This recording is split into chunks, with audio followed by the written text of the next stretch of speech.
Hello, I'm Bobby Savoie, AARP Louisiana State President. Today's conversation continues our series about disaster preparedness. We all know hurricane season is here again, and we want everyone to have all the information possible in order to be properly prepared in the event of a hurricane or other disaster. Today I'm speaking with Gilbert Giron, who is the Regional Flood Insurance Liaison for FEMA Region 6. And Gilbert, two things. One, I know I scrambled your name, and you might want to say that again for the benefit of me and our viewers, but also to thank you for taking the time to have this conversation with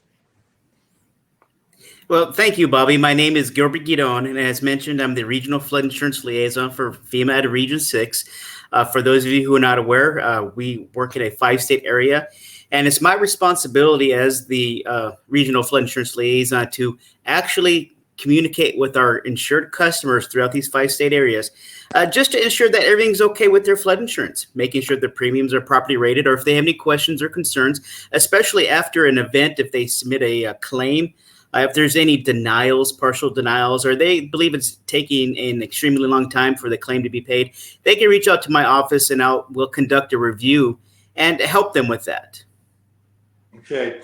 So, it seems like hurricane season here in Louisiana along the Gulf Coast has started with a vengeance, with a little more active season than normal. And like we all know, we've already had three named storms, and it's just like mid June, and those systems have caused extensive flooding and flooding on top of flooding, because we already had, at least in Louisiana, people who were continuing to experience flood losses from prior rain events, and now these tropical storms on top of that. So, are there some things that you might suggest some disaster preparedness steps that we can encourage our members to take, and especially when it comes to preparing for any financial vulnerabilities in the event of a natural disaster?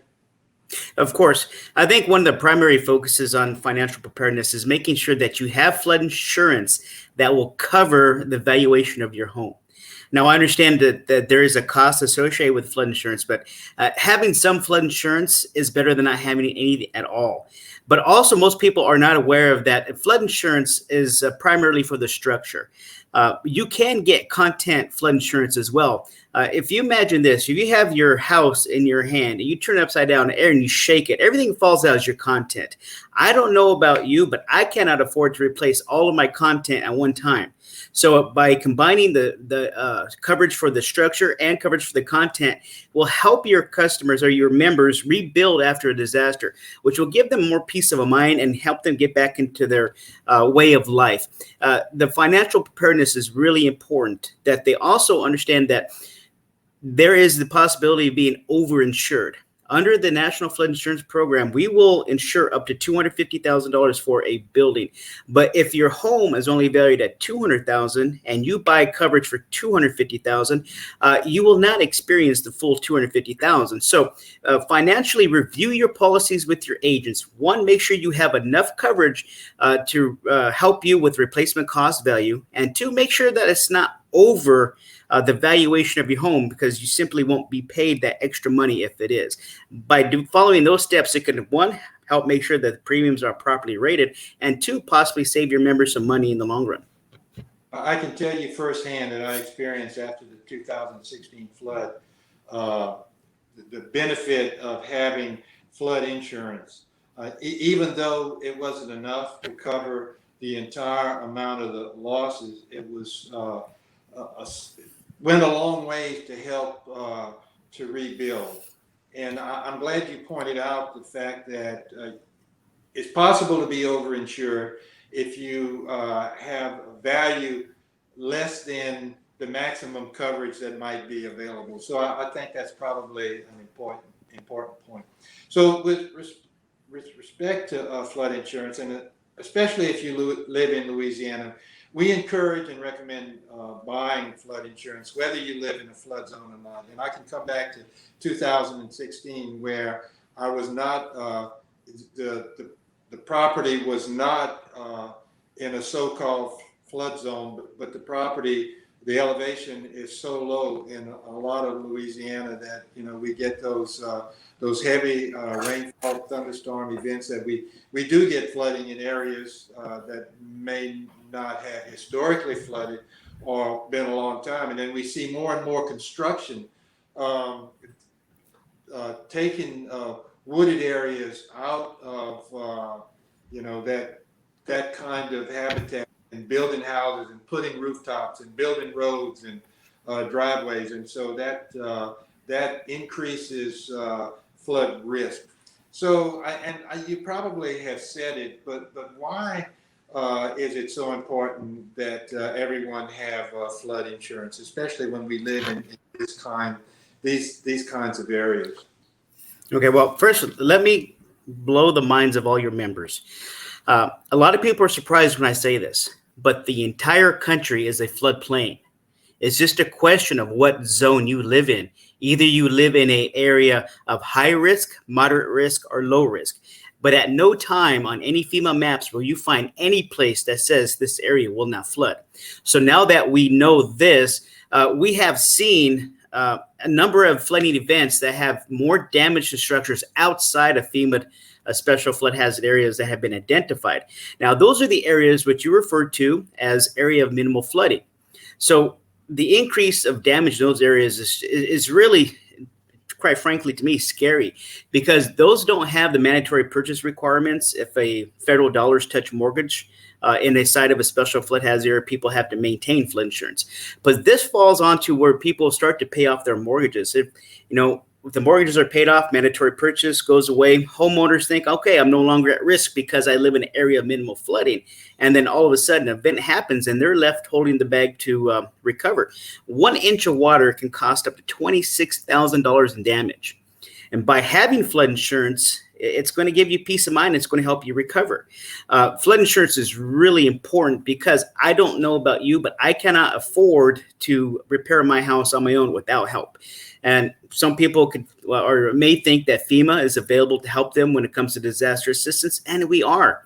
But the average disaster assistance individual grants are most likely going to be in just a few $1,000s area. The maximum amount allowed is up to $71,000, but that is that was realized very few times. On average, it's going to be between $3,000 to $6,000 for the individual assistance, and that's not meant to rebuild your home. That's just meant that you have life and safety in hand. You have a roof over your head, food in your stomach, clothes on your back. Maybe rebuild one room so you can work on the rest of the house to repair it. But by having flood insurance, you can immediately submit a claim.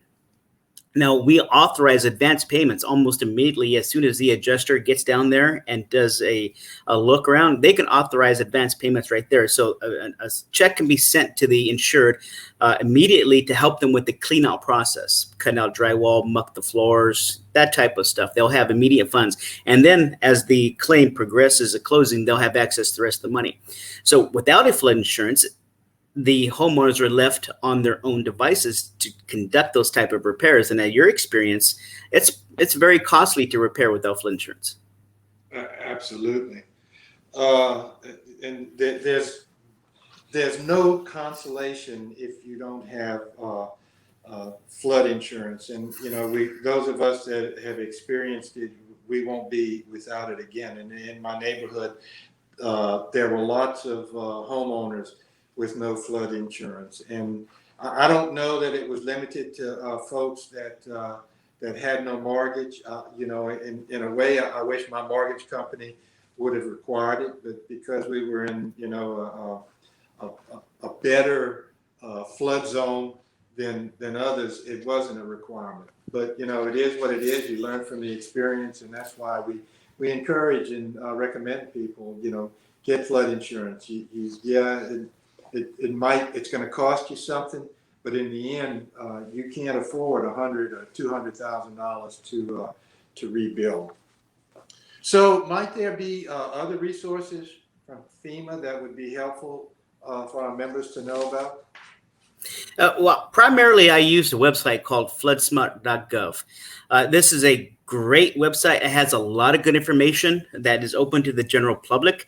It even provides you with, you can type in zip codes to find authorized agents who can write flood insurance policies.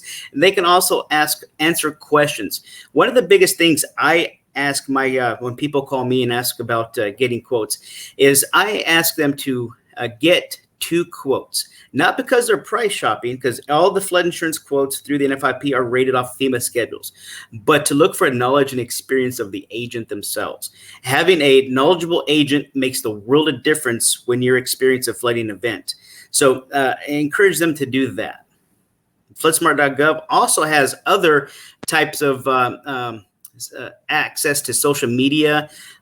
If you have any of your members who want to publish this in their groups, they can grab the stuff off of the websites and post it on their Facebooks, their LinkedIn, or if any of them may be professional real estate agents or insurance agents, they can also capture information off of theirs. So floodsmart.gov is the go-to for basically everyone if they want information when it comes to flood insurance. Great. That's I'm glad you mentioned the website for folks to go to, and we put that on the bottom of our screen. Also, AARP has a website where we also provide information and can share floodsmart.gov as well. So let's say that someone has tried to do all the right things, take all the right steps, trying to be prepared, but maybe something unforeseen might have happened. Maybe they might have forgotten some important documentation, or their insurance company is being difficult, which we know happens. Or maybe the mortgage company might be withholding badly needed insurance payments. It's a kind of a catch-22. You need the insurance payments to, if you have flood insurance, to be able to begin the rebuild. But for some reason, the mortgage company is withholding the payment from you. And so, how do you get started? Where are there resources that might be available to help recover after a storm? Or how is FEMA in a position to be helpful with either the insurers, or the mortgage companies? My position, we are available to help on the insurance side. Unfortunately, the mortgage side is outside of our area of responsibility, but we find most lenders are very understandable. They are on the declaration page as a payee. It's their asset until it's paid for. But they want that asset repaired as well as the homeowner. So we don't see a lot of issues when it comes to the insurance checks being paid out. Let's go to the mortgage company. Mortgage company is going to ensure the homeowners get it, and then they can start conducting the repairs. But my office, I focus on insurance-related matters. So if any of your members are having issues with their adjusters or insurance providers, and they feel that they're not getting any type of resolution, they're more than happy to contact me. And I'm sorry I didn't give my email address in advance, but I'm sure that you'll be able to put it on my email address. And I'm very customer centric. I stop what I'm doing and I will help your members to the best of my extent possible. But I do ask they try to resolve the issues with their insurance providers first. By contacting them and asking very specific questions, reading any type of literature that is sent to them on behalf of FEMA will actually provide how to submit appeals or how to ask questions. But if they still are not able to get those answers, more than welcome to reach out to my office. Reflecting on my own experience, I don't think I so much had a problem with the insurance company, because like you said, the adjuster comes around, they submit the proof of loss pretty quickly. After that, it's a process. They write the check, and if it's a mortgagee and the homeowner, the check goes to both. And so my heartburn is with with the mortgage company, because they're holding billions of dollars. I'm talking billions of dollars of insurance payments from around people around the area that's been impacted. And so is there any recourse to have the mortgage companies be a little bit more understanding when people who've been impacted by the disasters are going through, these tough times? Unfortunately, this is outside of my area of expertise. I really have very little to say on how mortgage companies manage or who oversees the mortgage lending industry. Yeah, and that's a shame, and I understand that. Everybody's got a role to play. So Gilbert, we're wrapping up our conversation, but before concluding, maybe you could mention your contact information, and then we can put it up on the on the screen. Is there anything else you think that's important for our members to know as we continue into the peak of hurricane season? Absolutely. Luckily, I do see my email address on the screen. Please, if you have any questions in regards to your flood insurance, don't hesitate to send me email. We are in hurricane season. For those of you who have flood insurance policies, outstanding. For those of you who may be considering purchasing a flood insurance policy, understand there is a 30-day wait for that policy to go in effect. And unfortunately, when Claudette hit, I'm working on 2 congressional inquiries from Louisiana in which homeowners tried to buy flood insurance, and they initiated the process, and they were 2 weeks into the 30-day wait period, and their claim was denied. There is no leeway on this. The 30-day wait period is a requirement under 44 CFR, which is our regulations and laws that we have to abide by. So if you are interested in flood insurance, please make that call. Get those quotes, initiate the policy. You will have a 30-day wait. Also, keep in mind the flooding can happen quickly, and hurricanes can cause mass evacuations. Some of the things you're going to want to maintain is a copy of your declaration page. You also need to be aware of who is your insurance provider. I know that sounds silly, but we get a lot of calls from people who don't remember who their policy is written through, who their point of contact is, or who they need to submit their claims to. We can look that up, but it will take a little bit of time. By maintaining the declaration page and other important documents with you as you evacuate will help you when you're ready to submit the claim process. Hurricanes can happen very quickly, and as important as flood insurance is, the primary focus should be first and foremost on life and safety. Make sure you always have an evacuation route ready to go. Make sure your family members know what this route is and meet up at rally points. That way you ensure everyone's safety. After that, to me, the next important thing is having records of your flood insurance policy, the point of contacts for who to call. I can keep going on, but be prepared for hurricane seasons. Talk to your local administrators. They have emergency management. They have floodplain administrators who can also provide you more information in your area on how to help you prepare for the hurricane season that is already here.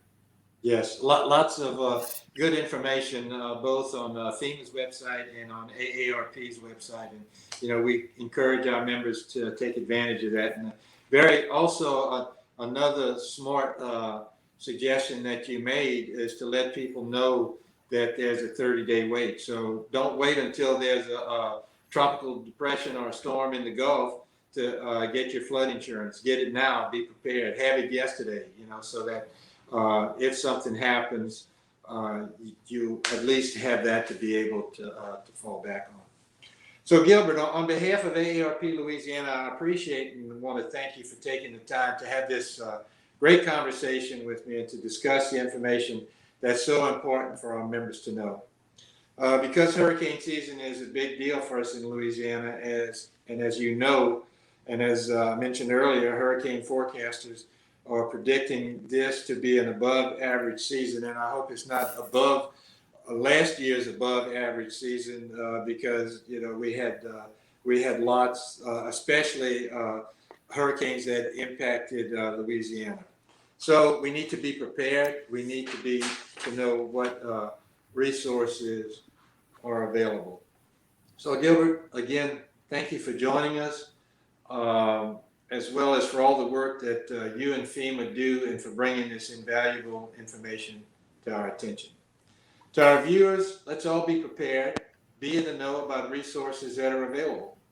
And it's not too late to make those preparations, and especially to get that flood insurance. In the event of a hurricane or other disaster, listen to your local government officials for announcements, updates, or other important information.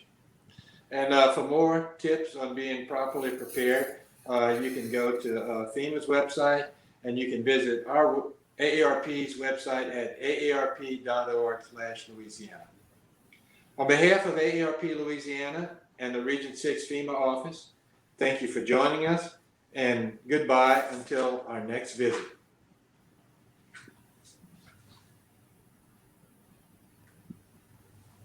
That's it, Jessica.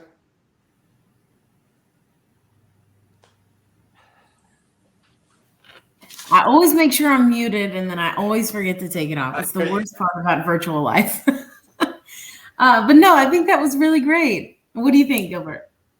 I'm happy. I think everything was well asked, and I think I gave pretty good answers to the questions. I think it was great and conversational, which is really what we were going for. Casual and accessible. So awesome. All right. Well, I will. And good contact information for follow-up too. You know, in case somebody sees this, they got a question, they know where to go.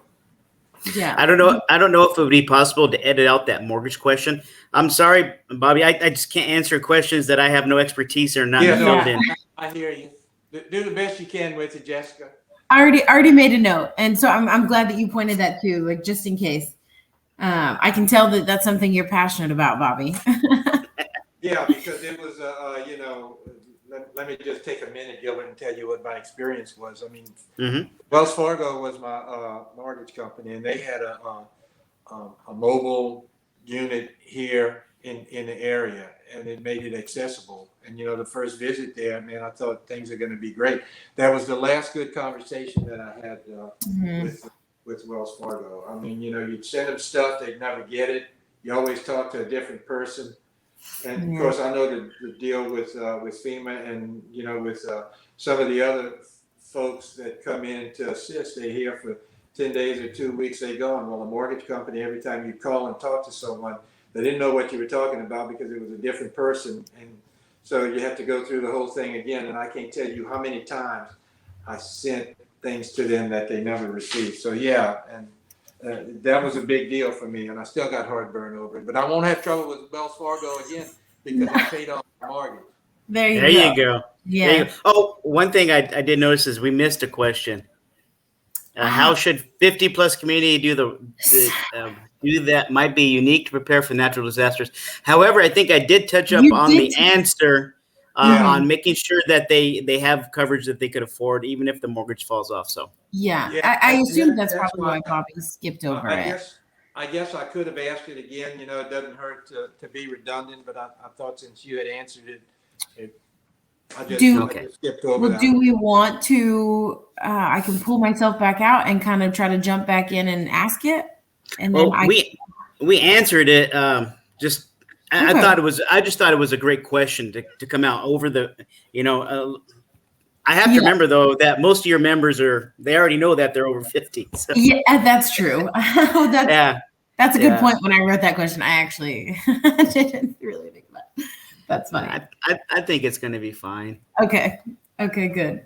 Well, yeah, I will get this out just as quickly as possible and get with LaTanya. But I mean, as you know, Gilbert, like down here, we're all very personally affected by all of this. Of course. I'm originally from your area, but I lived in Houston during Harvey, so all of this. So I did not bring it up now, but I'm not sure if any of you are aware that the National Flood Insurance Program is changing the methodology and how they rate flood insurance. Have any of you heard anything about risk rating 2.0? Well, all I heard was that rates were going up. So I'm hoping that I will be invited back, and maybe we can ask and answer some questions on risk rating 2.0. Risk rating, okay. No, maybe so you think that that's something worthy of a whole session about? Yes. Yeah, is that a big conversation? Yes. Okay. No, that is awesome. I mean, we could get that in the calendar soon, I think, if you're open for that. Both of you, if you're open for that. I think that's a good idea because, I mean, I guess the risk rating then is going to determine rates. It is. So everybody in Louisiana and maybe some coastal states too are concerned about the rates going up to the point that it might be unaffordable. And so, I think that'd be a good conversation. Okay. Well, when you say unaffordable, right now we have a couple of policies in Louisiana that are almost $42,000. Risk rating 2.0 is going to cap. There's not going to be a single policy that's over $12,159. With that being said, we are going to see about right now there's 503,000 policies in Louisiana. We're going to see an immediate decrease to about 20% of those. The reasoning behind that is we're changing the way we charge based on new variables that are not added, not taken into consideration now. So a lot of pre-firm houses in Louisiana will experience a decrease. However, a lot of houses right now who have the policy you're referring to when you lived in the X zone, was that a preferred risk policy, Bobby? Yes. Yeah. See, preferred risk policies are moving away. They're being removed. Okay. So I need to get this on the calendar soon. yeah. And I'll have talking points. I will provide you the questions and the answers if that's okay. Because absolutely. I don't know enough about this. really like to see how this is going to impact, because your audience, they have majority of their mortgages are paid off or they're close to it. And they need to know how this is going to impact them. And for some of them, it's going to be a very good thing, because right now, and Bobby can attest to this, everyone's rate is based off of a schedule. It doesn't matter if you have a 1,500 square foot home or a 3,000 square foot home. If you're in the AE zone and your elevation is the same, you guys pay the same rate. Now, is that really fair for the smaller valuation home? Because the higher valuation home is going to get more damage, right? So smaller valuation home is basically subsidizing the higher valuation home. That's not the case anymore. It's going to be based on individual characteristics of the home. It's really nice. It's going to be based on, one, is the house elevated? Have people mitigated their homes? In Louisiana, they should. Have they picked what construction method? Masonry has been proven to be more resilient and to flooding than frame houses. So if you have a masonry house, your prices are going to be less. Your proximity to flooding sources are going to be taken into consideration. There's specific type of disasters. Right now, either you're in or you're out. But we all know on that map, that little white line is not going to stop the flow of water. So it's going to be your proximity to flooding sources that are going to be a big impact. So it will have an impact on your members. I'll be perfectly honest with you. Some of them are going to see a benefit. Majority of them probably will see an increase. But even affordability, let's talk about that. The average PRP policy right now is about $600. Even if that doubles, you're still talking about under $1,500 for a lot of coverage in areas that are Zone X. And that's what a lot of New Orleans area, Jefferson Parish, that area protected by levee, Zone X. Oh, yeah. So they're going to be increased, but it's not to the extent where it's not sustainable. It's not affordable. So my first question I wrote down here is because you mentioned, and because this would be important to address, especially because Louisiana is pretty unique. You mentioned that a lot of the members are probably getting close to the end of their mortgages or it's paid off. I'm not sure that that's completely accurate when you talk about like just the economic landscape here in Louisiana.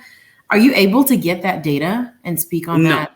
Oh, okay. Not if they're close to being paid off mortgages. Right. I wonder if we have that data, but I marked that down because that may be just like something that may be unique about Louisiana. As opposed to Texas. And I say that because I'm from Texas and I know that it's very different. So the question then is, of homeowners, what percentage have their mortgages paid off? Or well, if we're talking about the 50 plus community, Right. I'm not sure that it would completely align with a lot of other states. But I don't know. That's something that I think I want to look into. So Gilbert, I love this. A question, any idea of when this might go into effect and what is it? Is it contingent on something happening in Congress? I know exactly when it's going to go into effect. For new business and new business only, it will go into effect October 1st of this year. So in the middle of hurricane season. Now, for all other policies in effect, secondary houses, etc., it will go into effect April 1st of 2022. But it's going to be, for those of your members who may experience a decrease, if they choose to, okay, for example, let's say that October 1 policy, the new risk rating goes into effect, and they have a renewal date in November, okay? If they get a quote from an agent and they show that they have a decrease, they can opt into risk rating 2.0 and renew under the new rating methodology and receive their immediate decrease. Has to be done at renewal time, though. If they choose not to, then they'll have to wait until the April timeframe. They'll renew under the risk rating 2.0, and then they will all business will go effective April of 2022. So let me ask you this: for homeowners, it's April the 1st, 2022. For everyone else, the only one that starts in October is new business. So if they don't have a flood insurance policy and they buy it after October, it's new business. So it will be risk rating, a methodology that's used to determine their premiums. All others will go in effect April of 2022, unless they choose to opt into risk rating 2.0. And then to find out that premium, I mean, generally what happens now is we just get a renewal from National Flood Insurance, or from, I guess, our agent, and you either pay it or you don't pay it. So when that comes in, that's going to reflect whatever the current rate is. It's not necessarily going to reflect the rating 2.0, right? Yeah.